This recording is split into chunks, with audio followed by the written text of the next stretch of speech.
હું નિમિષા ભાવસાર મારી YouTube channel રૂડું રસોડુંમાં આપ સૌનું સ્વાગત કરું છું. હવે આપણે ઉનાળો આવે તો ઉનાળામાં આ એક ફળ આપણને ટૂંક સમય માટે જ મળતું હોય છે, એનું નામ ફાલસા. તો આપણે આજે આ ફાલસાનું શરબત બનાવીશું. આ શરીર માટે બહુ જ ઠંડુ, ઉનાળામાં તમે આનું શરબત પીઓ તો તમને શરીરમાં ઠંડક થશે. તો એના માટે જોઈશે ફાલસા. આવા એકદમ થોડા કાળા પડી ગયેલા હોય ને ઢીલા હોય એવા લેવાના શરબત માટે. એકદમ થોડા જો આછા કલરના હશે એ ખાટા હશે, આ હશે એ થોડા મીઠા હશે. હવે આ સાકર લેવાની, ખાંડ પણ તમે લઈ શકો પણ ખડી સાકર લો તો સારું.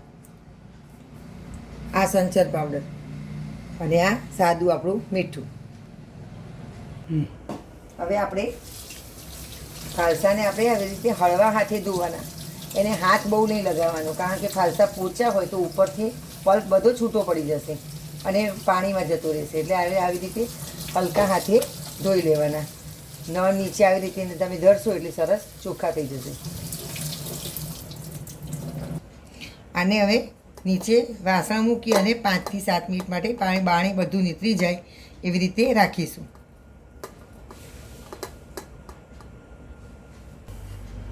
હવે આપણે મિક્સરમાં ફાલસા લઈ લઈશું. અને જો 500 ગ્રામ માપ માટે કહું તો 500 ગ્રામ ફાલસા હોય તો 200 જેવી સાકર લેવાની. અને ગળ્યું વધારે પીવા જોઈતું હોય, ખાટું ના ગમતું હોય તો 250 લેવાની. ફાલસા આપણે 1-2 વખત થોડા ચર્ન કરી લેવાના અને પછી આપણે આ ખડી સાકર નાખવાની. ખાંડ હોય તો ખાંડ, ઘણા ગોળમાં પણ બનાવે છે. ખાંડ ના ખાતા હોય તો ગોળમાં પણ બનાવી શકાય. હવે આપણે આ ફાલસા અને સાકરને ક્રશ કરી લઈશું.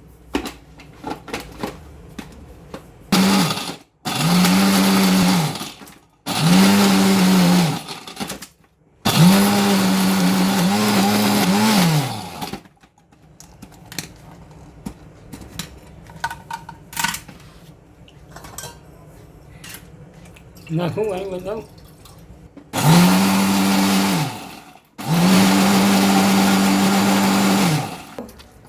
સાકર અને ફાલસા ક્રશ કર્યા.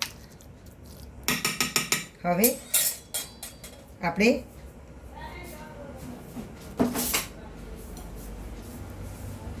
સ્વાદ અનુસાર સંચર નાખીશું. એકલું મીઠું નાખો એના કરતાં થોડુંક સંચર અને મીઠું બે મિક્સ નાખશો તો શરબતનો ટેસ્ટ એકદમ સરસ આવશે.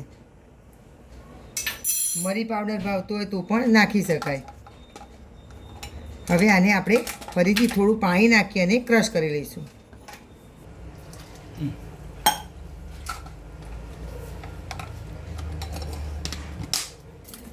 હવે આ પલ્પ આપણે આવી રીતે જે કે આપણે સોસ બનાવવાની હોય જાળી, એનાથી આવી રીતે નીચે મોટા વાસણમાં ગળી લઈશું. આ રીતે તમે કરશો એટલે નીચે પલ્પ બધો નીકળી જશે.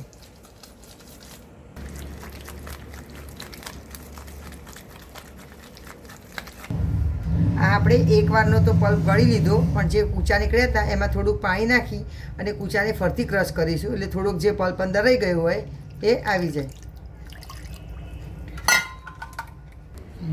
આ આપણે ફરીથી જે ક્રશ કર્યું એ ફરીથી પર ગળી લઈશું તો બધો પલ્પ આપણો મિક્સ થઈ જાય.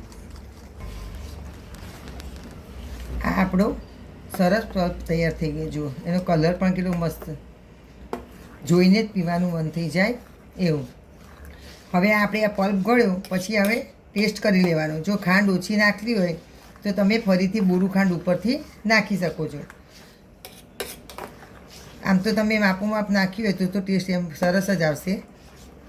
હા, તો હવે આ પલ્પ જેવું થયું એને આપણે બોટલમાં ભરી અંદર જો રાખવું હોય તો અંદર થોડુંક લીંબુ અડધું નીચોવી દેવાનું. તો શું 1 વીક સુધી આ પલ્પ સારું રહેશે. અને તાજો જ્યુસ પીવો હોય તો 1 થી 2 દિવસમાં પૂરો કરી દેવાનો. હવે આને રાખવું હોય તો આપણે લીંબુ નીચોવીને બોટલમાં, કાચની બોટલમાં ભરશો તો 1 અઠવાડિયા સુધી આ શરબત પી શકાશે. પણ આ એટલો ટેસ્ટી બને છે કે અઠવાડિયા સુધી રહેતો જ નથી. છોકરાઓ ફ્રીજમાં જોઈએ કે તરત જ પી જશે અને એકદમ ઠંડક શરીરમાં થઈ જશે.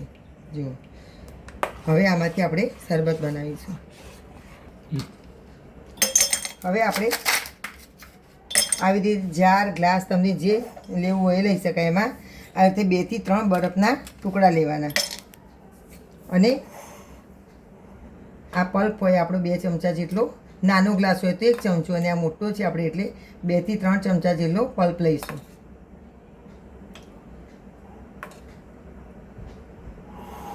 હવે અંદર ઠંડુ પાણી ઉમેરીશું.